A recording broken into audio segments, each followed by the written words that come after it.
But with that being said, Super Bowl hangover is real.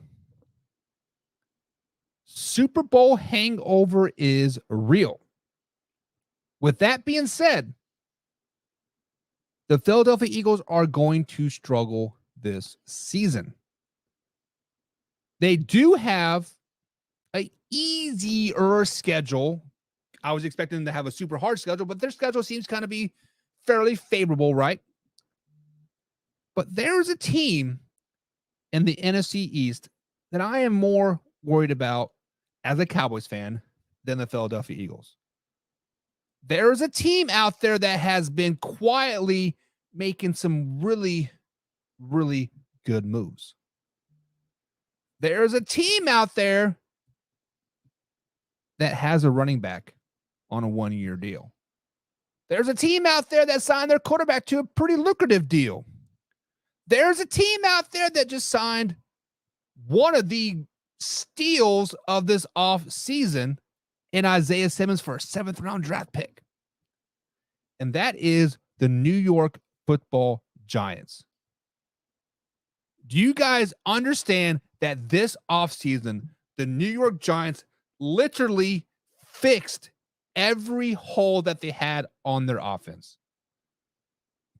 Literally fixed every hole that they had on their defense. Guys, the Giants are coming. The Giants are going to be the team to beat in the NFC East this season. You guys might be laughing now. You might be thinking, what is Buck drinking over there tonight? I'm drinking Bud Light. I've had a long day. But the simple fact of the matter is that the New York Giants have the best defense in the NFC East. Better than the Cowboys, better than the Eagles, better than the Commanders. Did you guys forget about the man shot out there? Kevion Thibodeau, bro? Watch those guys' highlights. I believe they were playing the New York Jets. This man takes a straight right arm into a grown man's chest, throws him back 8 yards, throws him down, and sacks Zach Wilson in 3 steps.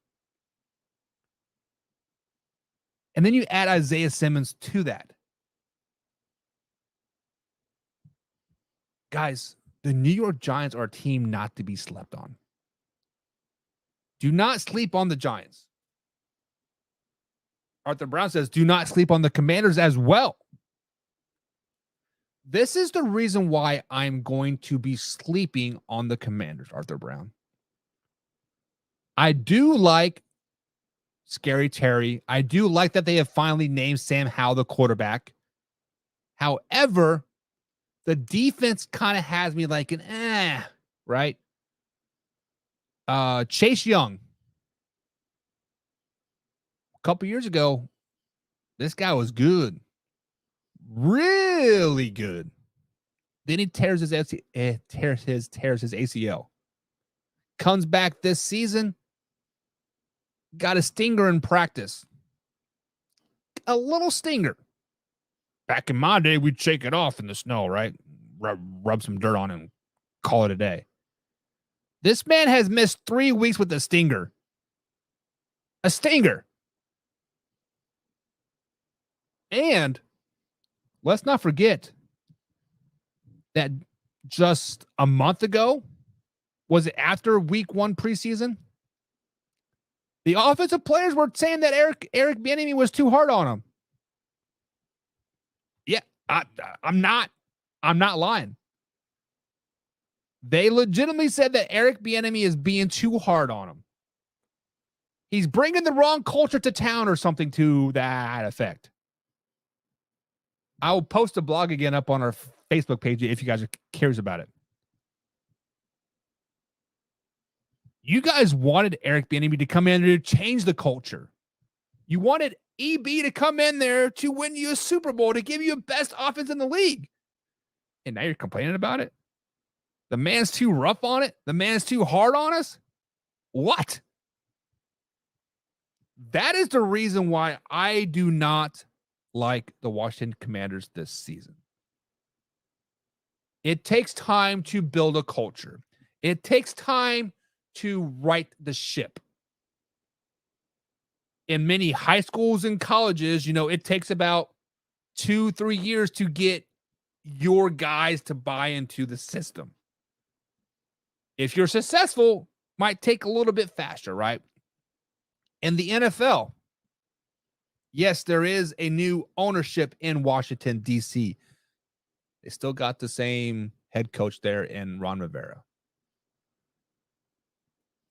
Now, I don't like to speak ill will on anybody whatsoever. That I'm trying to change my ways. I'm trying to put some good out in the world, right?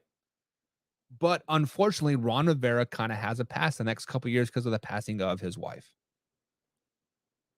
I know that it's not politically correct to say that, but that is the truth. The ownership, the general manager, whatever, is giving Ron Rivera a couple years to kind of figure himself out because of the passing of his wife. That is probably why he still has a job in Washington. That is probably why he wasn't fired last season when he didn't even know that they've been eliminated from the playoffs. Obviously, his head was not in it. I understand. Losing of your wife has got to be tough. I couldn't imagine. I couldn't imagine not having my other half right by my side. I can't imagine life without it. But he got to pass. Just be honest. It's a winning culture, he says. Arthur Brown says. Arthur Brown says, that's why Washington can't win. They're a bunch of pansies. Some teams are comfortable losing. A wise coach once told me, I believe it was my freshman year, JUCO college, Fort Scott Community College, go Greyhounds. My defensive coordinator, or he wasn't my defensive coordinator. He was like an assistant defensive coordinator. He was like our conditioning coach, right? He was a ex-drill sergeant. He MF'd you any chance he could get, and it was very, very degrading. I did not like it one bit. But the one thing that he's told me that always stuck with me still to this day is that you have to hate losing more than you like winning. Let me repeat that. You have to hate losing more than you like winning. So once Washington Commanders or any team in general hates losing more than they enjoy winning, that is when the winning culture starts to happen. That is when a team can get turned around. That is when your life can get turned around. I don't want to go down a life rabbit hole by like any means, but if you are tired of getting shit on time after time at work and life on social media or whatever, start hate losing more than you enjoy winning. That has always stuck with me, and that is how I lived my life by still to this day. David says, Arthur Brown, true spit. They will be good.